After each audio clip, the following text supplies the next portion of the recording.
Jawohl, ich wollte schon immer mal eine rumboxen. Jawohl, ich gehe zur Olympiade, mach die alle fertig. Jawohl, jawohl. Aber ich will nicht gegen Männer antreten, nur gegen Frauen. Kotzende Athleten, weil sie durch die Seine voller Fäkalien anscheinend schwimmen mussten. Die Olympia-Eröffnungsfeier war eine absolute Katastrophe in meinen Augen. Völlig crazy, völlig verrückt und meiner Meinung nach sogar völlig krank. In welcher Welt bitte leben wir denn heutzutage? Und der Clou ist dann auch noch natürlich, dass natürlich sowas gefördert wird.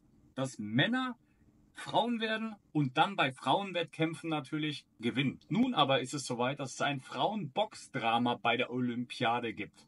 Und zwar, dass die italienische biologische Frau, das muss man ja heutzutage schon sagen, Carini nach wenigen Sekunden gegen einen Transboxerin aufgibt. Schau dir das an.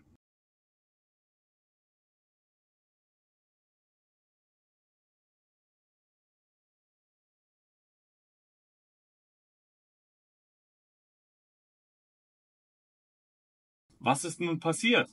Umstrittener Boxkampf bringt Internationales Olympisches Komitee unter Beschuss und heizt die Diskussion über Transpersonen im Frauensport weiter an.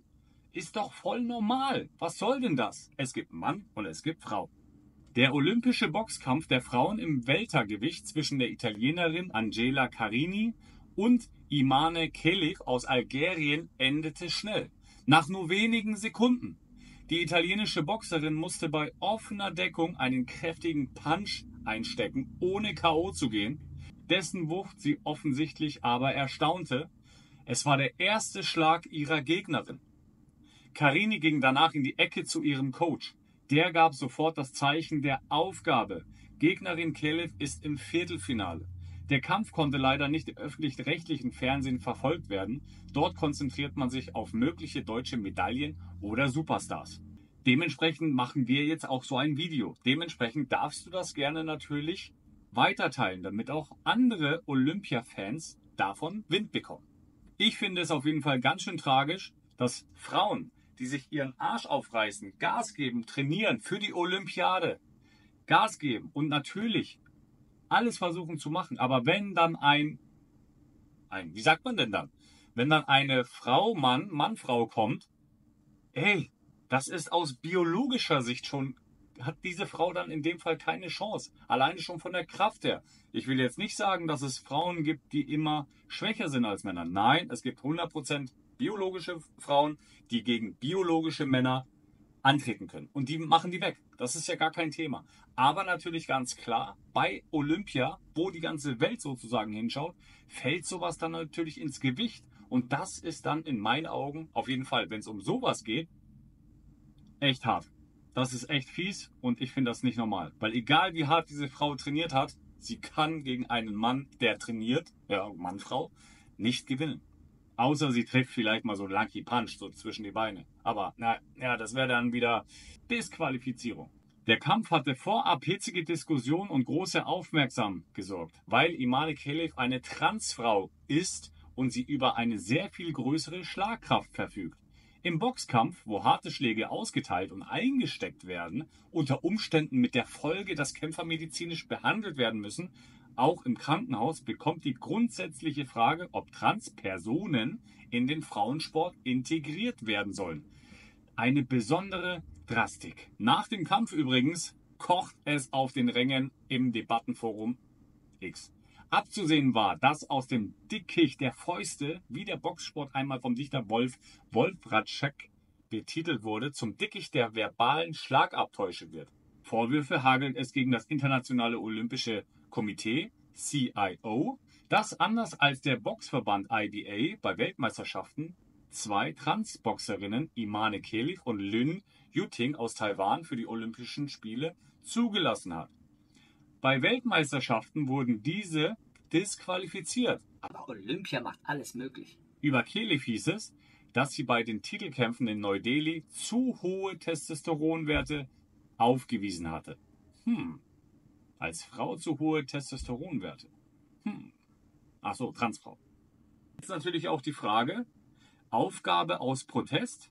Der User Claudio Restani betonte in einem Tweet, dass Carini aus Protest gegen Kelev zurückgetreten sei, die er als biologisch männlich bezeichnete. Carini tritt aus Protest gegen den Boxer Kelev zurück, der Chromosomen und den Körper eines Mannes hat, sich aber als Frau ausgibt, um seine Misserfolge im Männerboxen zu verbergen. Ehre sei ihr. Restani lobte Carini für ihre Entscheidung. Ein anderer User zog mit seinem sarkastischen Kommentar nach: Wenn wir schon dabei sind, lassen wir auch Mike Tyson teilnehmen, damit gebrochene Kiefer Kämpfe begleiten können. Sein Tweet stellt die Teilnahme von Transpersonen im Frauensport grundsätzlich in Frage. Manche kritisieren wie im Boxen nicht üblich, dass die italienische Boxerin zu schnell aufgegeben habe. Auch das erfuhr Kritik. Auf jeden Fall wird die Debatte mittlerweile wirklich politisch.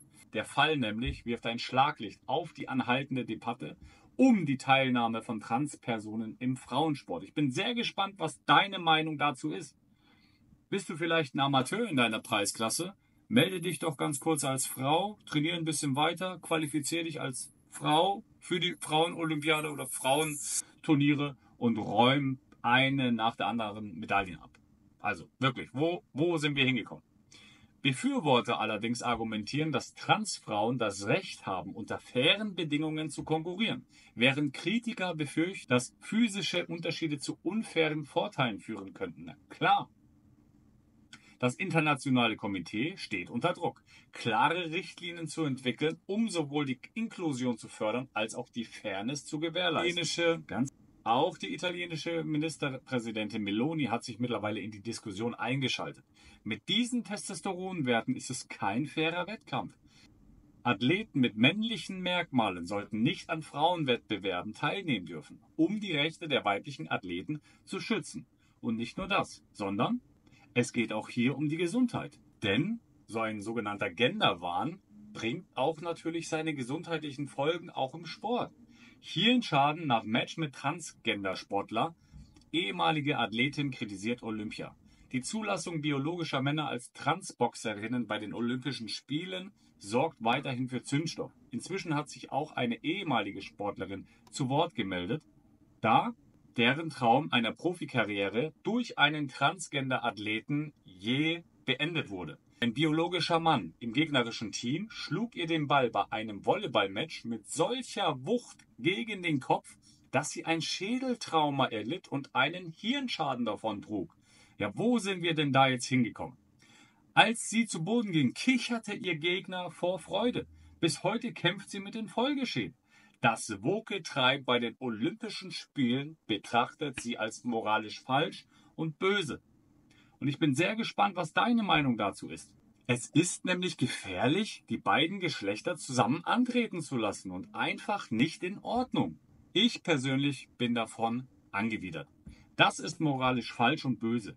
Sie fügte außerdem hinzu, diese Frauen haben so hart gearbeitet und unermüdlich trainiert, um es bis zu den Olympischen Spielen zu schaffen, und das alles nur, damit sie von einem Kerl ins Gesicht geschlagen werden können.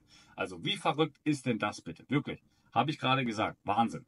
Früher war es für Männer illegal, Frauen zu verprügeln, und jetzt bringen die Leute das ins Fernsehen und sehen es sich an. Es ist eine so seltsame Realität, in der wir jetzt alle hier leben. Wirklich. Hallo, aufwachen, ding, ding, ding, ding. Es ist wirklich verrückt. Lass mir deine Meinung da. Schaust du dir die Olympiade an? Was war bis jetzt dein Highlight? Schreib es mir gerne in die Kommentare und ich freue mich schon auf das nächste Video. Dementsprechend beste Grüße aus Alanya. Dein Markus.